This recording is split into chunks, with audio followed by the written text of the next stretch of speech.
there, fellas, and welcome to Court of Mist and Fury. Synopsis brought to you by your one and only.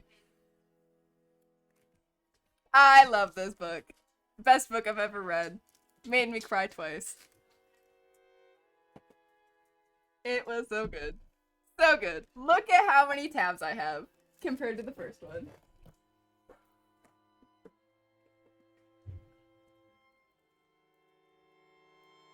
This one has a lot of different colors. This one has a lot more yellow and green because the amount of disgust I had for Tamlin, and I didn't even know. I had no idea Tamlin was gross and disgusting. I had no clue. No clue. But he is. Fuck Tam. We can call him Tampon. Fuck Tampon. He's a bitch. Synopsis is, Feyre's depressed. PTSD, like, absolutely crushed. She's spending her goddamn time in the spring court. Terrible, awful time, losing a ton of weight, throwing up every night. Every night. Never once did Tamlin wake up to come for her. Not a single goddamn time. Never. So she's miserable, thinking about the people that she killed and how her soul is tarnished. There's this fucking priestess who is, like, there determining what happens in Feyre's life, like what she wears, what's gonna happen. Tamlin and Feyre are engaged. They're set to be married.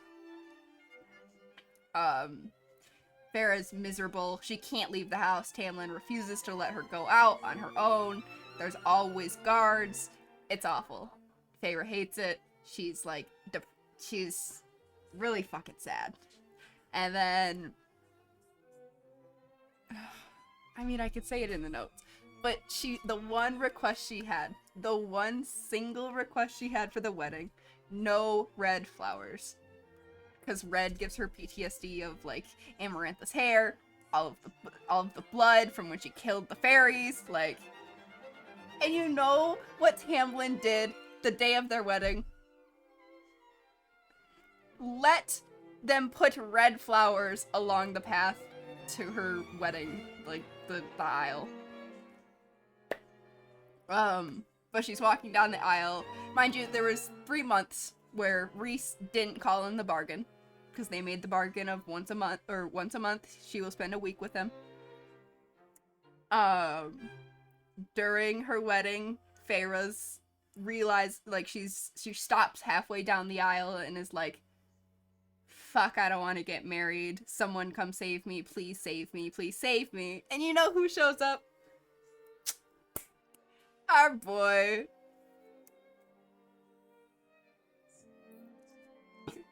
Mystantism. It's so good. Rhys comes and calls in the bargain. She goes and spends a week in the night court. And Rhys brings her there and is like, hey, I saved you from your wedding. You should be grateful. She gets mad, throws a shoe at his head, and he's like, okay, fuck you. Blah, blah, blah. Don't throw shit at me. Try me again. She does. And then he's like, did anybody ever tell you how powerful you are? And, like, you look so thin. You need to eat. Please eat breakfast with me. And then he was like, okay, while you spend your week here, I'm gonna have you learn how to read. Because, mind you, she's still illiterate.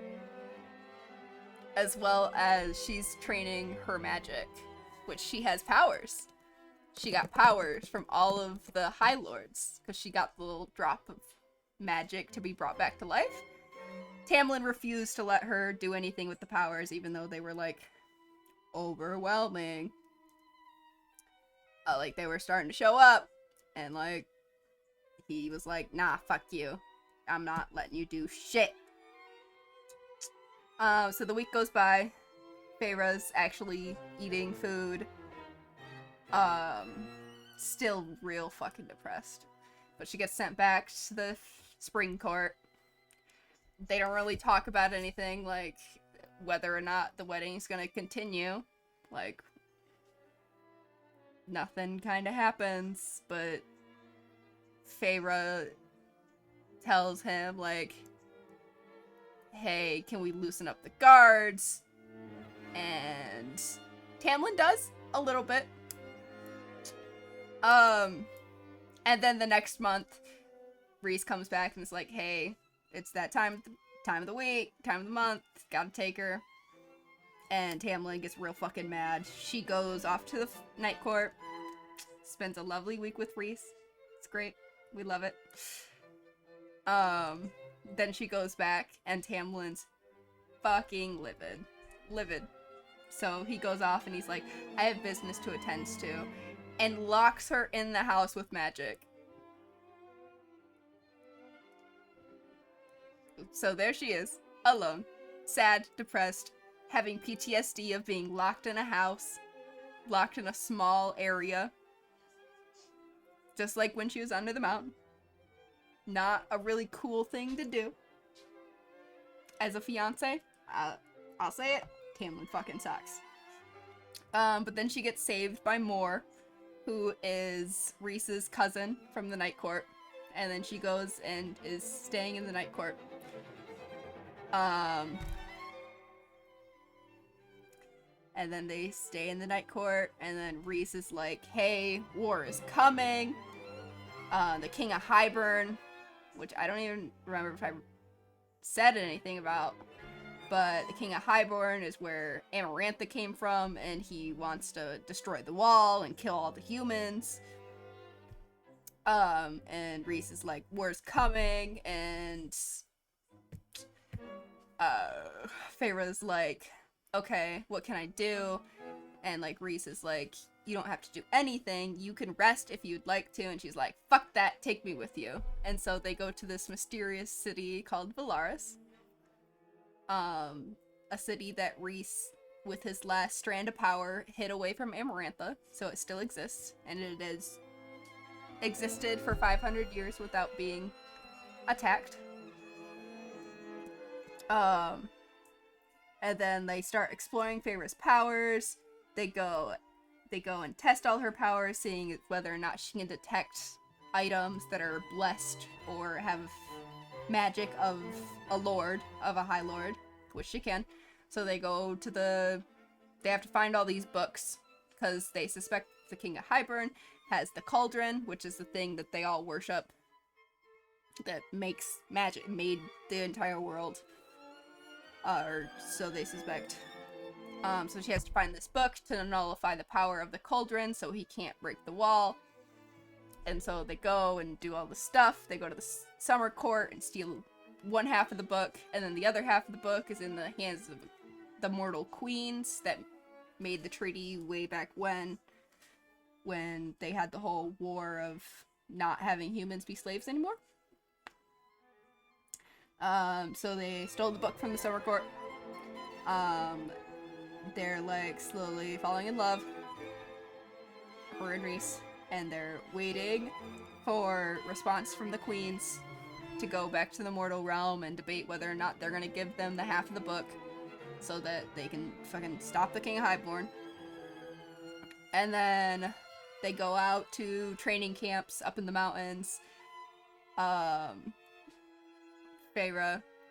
and Rhys have to share a bedroom in an inn because they go out to train, but then a bunch of bad people come and they have to run away, and then they have to share a bedroom because there's only one bedroom left, and it's beautiful. And then they get attacked again on the way back, and Rhys gets real hurt, and then Feyre goes and finds a surreal, and he tells her the tea, obviously, because that's his job. And then it's the information is released that Feyre and Rhys are mates, which is an undeniable bond by anyone in the Fae world. It is stronger than marriage, as I don't even think I mentioned it in the first book, because they talked about how Tamlin's parents were bonded, or mated. And it pieces everything together. It's perfect. It's great. Feyre, however, gets mad because she's like, how long did you know, Rhys? Why didn't you fucking tell me? And then she goes and paints a fucking wood cabin. And then Rhys comes back. He comes to the cabin to find her and be like, hey, I'm sorry. This is when I knew. And I love you. Please forgive me. You don't have to accept the mating bond. I will live with whatever you choose. She chooses to be with him. And they're happy. And then they finally go back to the Queens. They get the second half of the book. And then they plan to go to Highburn. Or, well, no. Valaris gets attacked. Because the only way to get the book from the Queens was to show them Valaris. Which was a secret to everyone. No one knew that Valaris existed, ever. It was the Night Court's secret. So they had to show the Queens in order to get the book. But then Highburn found out somehow and sent attacks, and they attacked the city. And after that, they defended the city, and Feyre was like, we gotta go to Highburn and fuck this bitch up. They go to Highburn. Shit doesn't turn out the way they want to.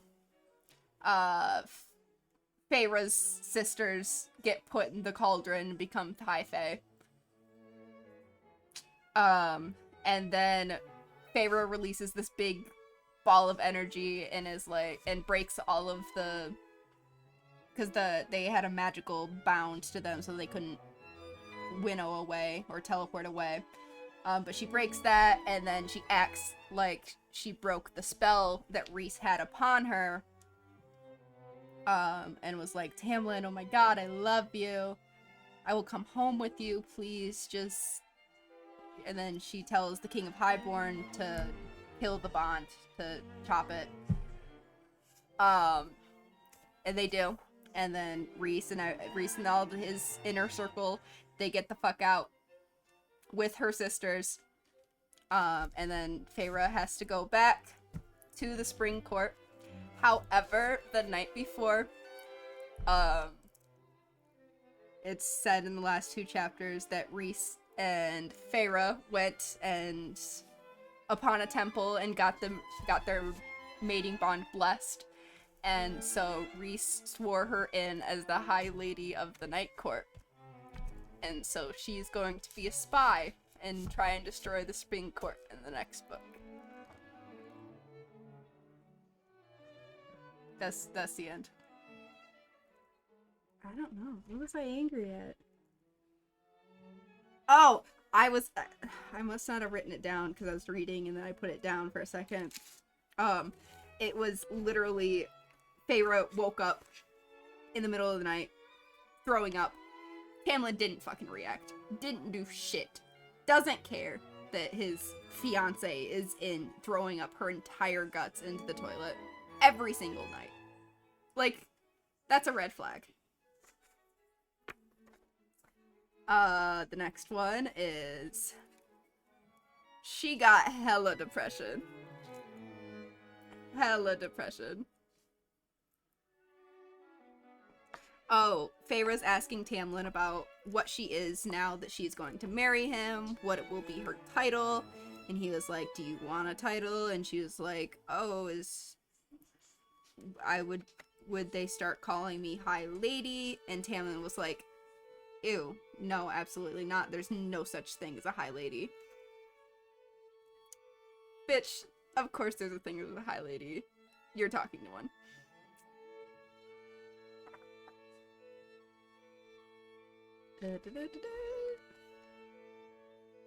The next one is during the wedding. Feyre's freaking the fuck out. Like, she almost said out loud, no, I don't want to marry you, to Tamlin. But then Rhys cut her off and was like, hello, Feyre, darling. And steals her away. She's in the Night Court. And she's like, fucking sad. Just sad. Because most of the time she sits in bed the first 2 days of being in the Night Court. Just being like, she felt safe for the first time. And I was like, oh, yikes. Tamlin not making you feel safe? That's a little questionable. She was having a panic attack, and I was like, the PTSD of killing those Fays is real. It's bad. Like, real bad. The whole beginning of the book, she is fucked. Fucked up. She needs some therapy.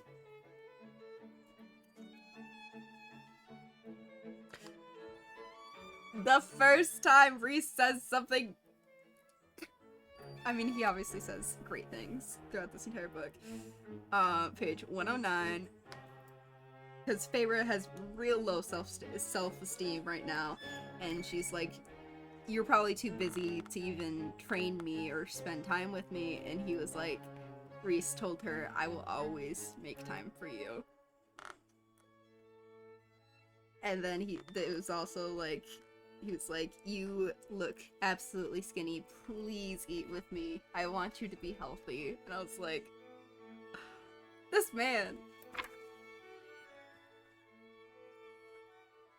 So, Feyre learns how to read.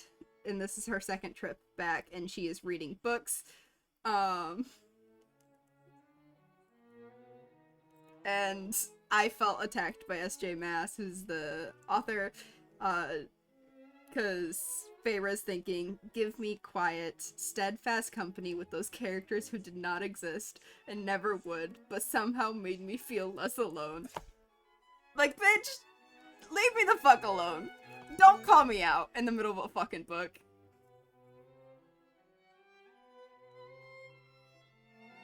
Fucking bitch. Oh, 122, she goes back and he locks her in the house.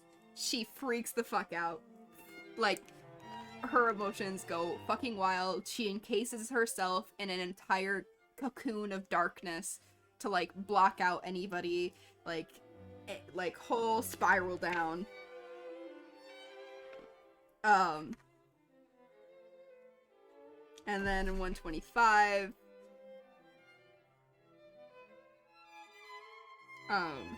she gets brought by Moore, to Rhys, and Rhys is just, like, so distraught at seeing how sad Feyre is. Which, spoiler alert, it's because of the mating bond. They have this weird... They feel everything within each other. The next one is Red. Rhys says, welcome to my home. You are free to stay here. And Feyre's like, I'm finally free of Amarantha. But still feels bad about it, of like, I can't stay in your home. I'm intruding. And then the next one, she is just so grateful for Nuala and Cardowen, who are the not servants, but like the people who help her get dressed and feed and change her and all that stuff, that take care of her when she is like depressed in bed in the night court. And then she says, I might have kissed Rhys too, for waiting for the open door until I was halfway down the stairs. Because Rhys was like, I've got business to attend to in Valaris. And Feyre's like, please let me go with you. Because Tamlin had always shut her down, and she was preparing to be shut down and locked in the house. And Rhys was like, okay, you can come with. It was lovely. They have to fly up to the house to meet the rest of Rhys's inner circle, which is, so the inner circle of the Night Court is Rhys, obviously the High Lord, Moore, who is his third in command, I can't fucking talk. I need something to drink. Amren is his second in command. She's an outworldly being. We don't know anything much about her except she's not from this world. Cassian and Azriel.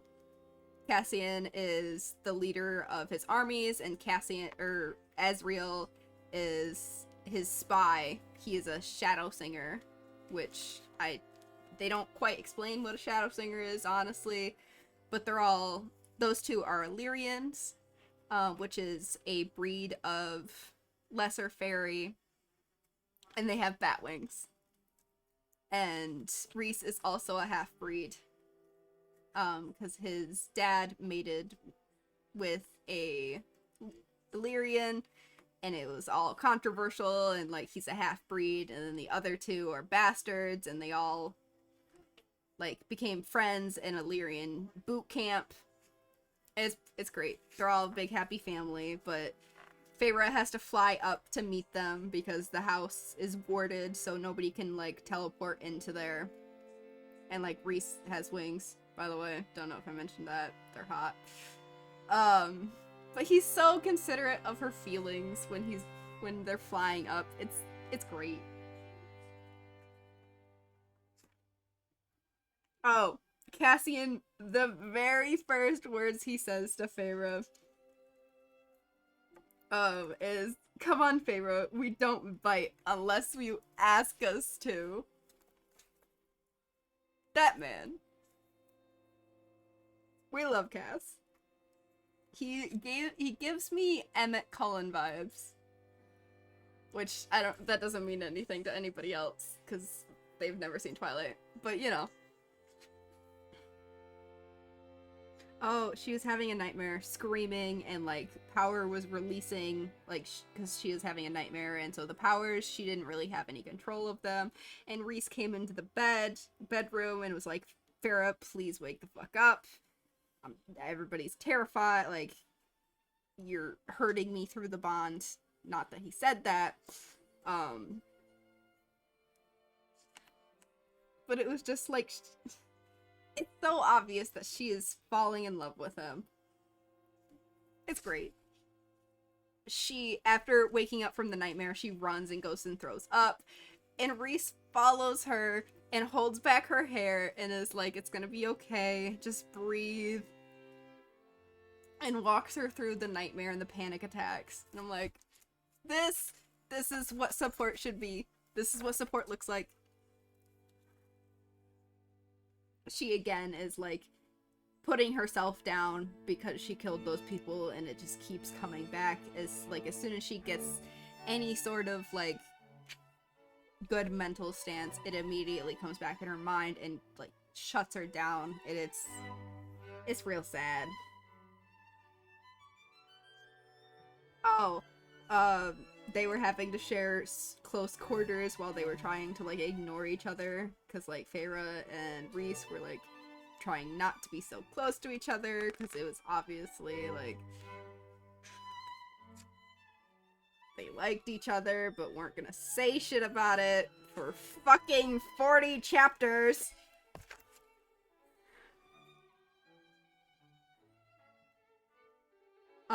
And then Rhys does this really nice thing of, because Farah's really cold, it's winter, and they're visiting her sisters in the mortal realm to talk to the queens. And it's real fucking cold, and Rhys uses magic to warm her bed before she lays down. And she says, "Thank you for warming my bed." And he replies with, "Amarantha never once thanked me for that." Because he was forced to be Amarantha's whore when he was under the mountain. Like, forced to have sex with her and stuff, and he did it so that he could keep Valaris safe. As well as Feyre, which he didn't know that he was working on keeping Feyre safe. He just knew that there was this girl that kept popping up in his dreams, and that he had to save her. So, 290. The fluff is so unbearable. I remember, like, I wrote a note here, and I'm pretty sure I said something in Discord while reading this chapter. I don't know what chapter this is. Fucking enough of them. I don't know. It's hard to keep track of the chapters in this one because it's dramatized, so they don't announce the chapter. Chapter 29. They were so Rhys and Feyre are doing this weird thing where they like write back and forth with a magical paper that pops in between each other. Um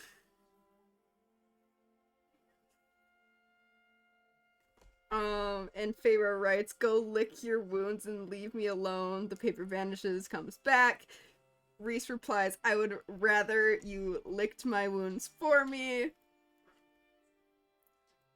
And Feyre replies with, "Lick you where exactly?" Rhys replies with, "Wherever you want to lick me, Feyre. I'd like to start with everywhere, but I can choose if necessary." The fluff. It's beautiful. Oh, this is when I cry. Um, she's she agreed with Cassian to do daily like learning how to fight hand-to-hand combat. And she's like punching his little pads and like is in like a trance. And then finally she looks up and sees that she burned through his pads with her fire magic that she has. And then she finally breaks down and she says, "I killed them." And Cassian says, "I know." Ugh! They go to they're in the summer court for quite a while, and like Feyre and Rhys are both jealous of each other because Rhys is flirting with the princess of the summer court to get information or to distract them so that Feyre can find the book. And then Feyre is flirting with the High Lord of the summer court so that he will show her around and like she might find the book. And they're both like back and forth, like real fucking jealous of each other. Oh, she just got done talking to Rhys, and started thinking about, because Valaris has a bunch of shops, and she starts thinking about a lingerie shop of being like, oh, what if I went with Rhys? He would close down the shop, and we'd dot dot dot dot dot. Like hardcore, like being in love with him, but denying it. You know, the casual thing. They're flying back from somewhere in this next part, and Feyre reaches up and touches his wings as he's soaring down, and Rhys is like, "That's fucking sensitive. What are you doing?" And she was like, "What do you mean? What does it feel like?" And he leans close to her and like breathes in her ear, and he was like, "It feels like that." And she was like, she was like, "Oh," and he was like, "If you want to Illyrian male's attention, you'd be better off."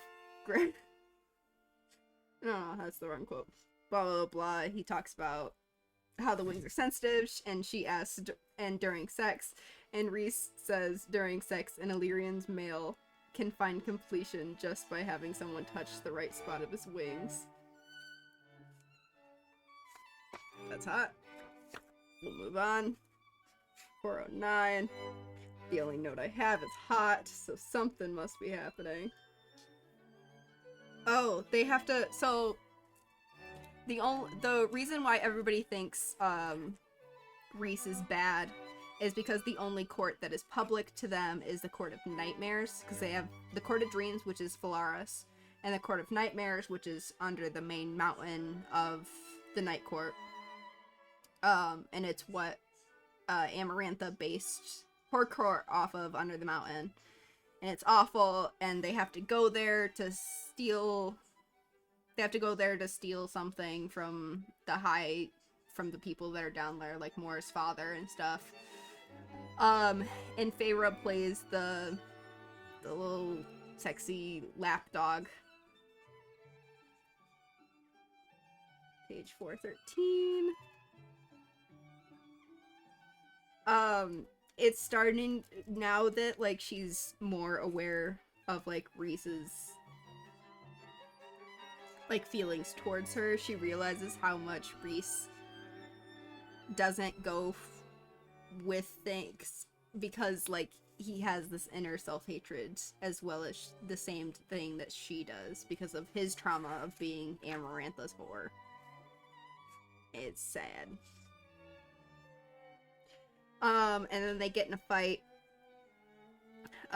because they come back from the Court of Nightmares and Rhys is like, I'm so sorry, I didn't want to touch you, I didn't mean to make you have to go through that, and Feyre's like real fucking confused, but she still has not confessed her feelings. And then she says some real hurtful things, and then they run away and she feels real sad, and then she finally realizes, because he had asked her, what is it that you want, Feyre? Because the big key point of like, Feyre didn't want to be a pet, didn't want to be Tamlin's pet, but like, what did she want? And then she runs off and they're all alone, and Feyre finally is like, I think I want him, but how do I tell him? This is where I started like really thinking that they had a bond. Not that I knew it was a mating bond, but it kept coming back in both of their minds and like kept being brought up of the first time they met and how they couldn't stay away from each other after they met in Calamai. Lucian attacks them in the forest because he's like looking for her and trying to bring her back so that Tamlin doesn't go fucking crazy. And Lucian says, Feyre, let's go home. And it was like a reflection of like what she said at the last book and how much she had grown in the time, and it was just great. Like, we're real sus of Lucian. Like, we like him, but like something's going on. Lucian knows stuff. Oh, like Feyre gets real. She shapeshifts and has wings and it looks real big and bad, and I definitely think if the roles were reversed, Feyre and Rhys would be bad guys. Could easily. They have the personalities, they have the only thing that keeps them from not being bad, I would think, is their friends and themselves, like being together. Because I could definitely see them being bad.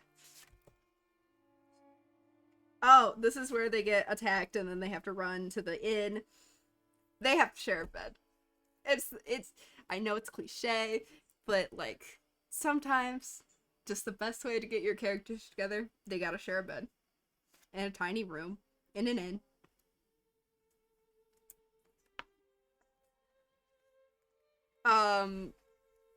And then they confess. Okay, they don't confess their feelings, but they don't do it. But definitely sexual things happen. But she was like, I just want a distraction. Like, she couldn't bring herself to tell him that I like you. Like, but she told him I wanted a distraction. And so, distracting he did. And the next thing he did was... I can't say that. Never mind. We'll skip over that note. She was taking in the night sky and everything, and it finally clicked with her of like, I belong in the night court. It's when she finds out they're mates. She captures the surreal, and the surreal says, if you wish to speed, because Rhys got shot down by people from Highburn. And so she went to the surreal because she was like, he's dying of some kind of poison and I need to know how to fix it. And the surreal says, if you wish to speed your mate's healing in addition to your blood, a pink flower, make him chew it. And then she says, what'd you say? And the surreal rose and was like, oh, you did not know. And she was like, say it. And he was like, The High Lord of the Night Court is your mate. And then she asks, does he know? And he says, yes. And she says, for how long? And she says, yes. And then she cuts him off. No, I want to hear it from his lips. And then marches off and gets real fucking mad at Rhys. And then she asks, and like I suspected, if we remember in the first book, when her and Rhys at the end of the book, they have this meeting on the balcony. He looks her in the eyes and then gets real shocked and stumbles away. That's when he felt the bond snap into place. For realsies. Because he had obviously felt the bond before, but you know. Oh, Feyre's alone in this snow cabin that they used to use for vacation before Amarantha, and she's just painting it and then thinking of the life that she could have. And I was like, I really hope this is what they can have after the war, because that would be great. But who knows? Some shit's probably gonna go down. And then Rhys finally comes and confesses of, like, everything from the moment, like, right before she had come, he had dreams of her painting all of the stuff, and he admits that when she was painting each of the drawers, she didn't know what to paint for herself, and so he sent an image of a night sky, and that's what she ended up drawing or painting, and a whole bunch of other stuff. And then he kept having dreams about her, and then it was all foggy because she was across the wall, and then she obviously went into the spring court, and he had dreams that were so much clearer, and he was allowed by Amarantha to go off during the night of Calamine, and he wasn't even thinking, and it was just like his body reacting. He was like, I have to find her. Because do you remember the first words he says to her? Do we remember? Do we? Chat, do we? Well, I'll tell you. Rhys's first words to Feyre was, hey, I've been looking for you. He had been looking for her for so long, even before, like, he had even set out to look for her. And then he had to protect her from Amarantha, and that's why he was the only one that voted on her for the first trial, because he was like, I have to save this girl.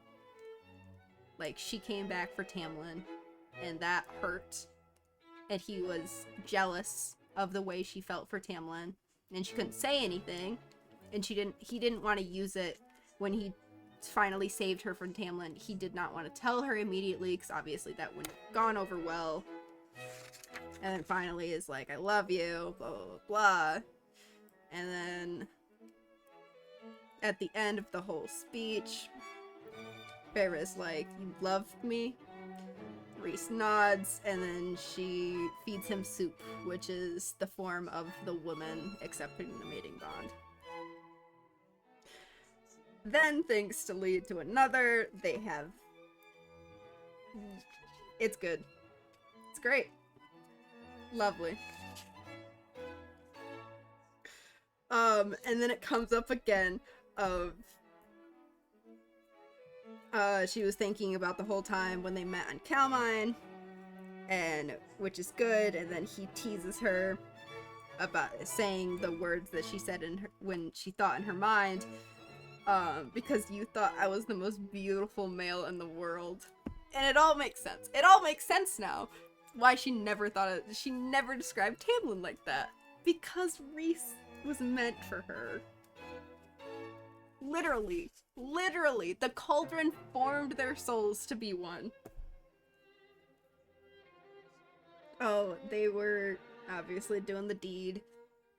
And she wanted to get rid of any thoughts of Amarantha out of his mind, and was like so thoughtful of his own feelings of like not wanting to push too far, because obviously he has sexual fucking trauma from being fucking raped by a woman for 50 years.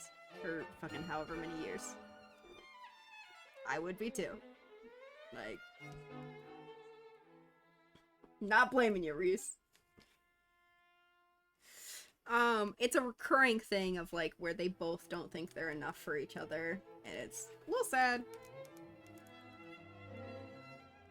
Then this is at the end where Feyre's trying to get them out, trying to save her sisters and Rhys, because everybody's like pinned down by the King of Hybern with magic, and Barget, she does this big release of magic to break all the seals, and then she proceeds to beg the King of Hybern to break the bond. And then twist! They made a new bond! But then it's revealed by Rhys that they had made her the High Lady of the Night Court. And then the last words from Rhys in the entire book, everybody was asking, what are we gonna do while we wait for Feyre to give us the sign to come and fucking fuck up the Spring Court? And he says, we wait until war begins. And then the very end of the book,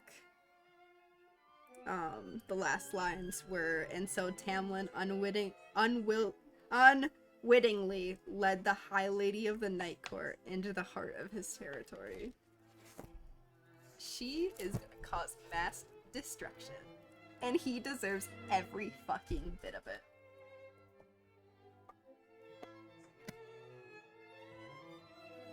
That's it. It's great. Why are they going to war? Because the King of Hybern still has the cauldron and is planning to destroy the wall and kill all the humans. Yeah, and it turned out that, I left it out of the synopsis and my notes because I don't fucking care about Tamlin. But Tamlin, in order to get Feyre back to him, he made a deal with the King of Hybern that the King of Hybern could use the Spring Court to let his people into the mortal realm. It's a real fucked up thing to do. Yeah, and Feyre's sisters are now High Fae. And apparently, as soon as Elaine, her middle sister, gets transformed, apparently she's Lucian's mate.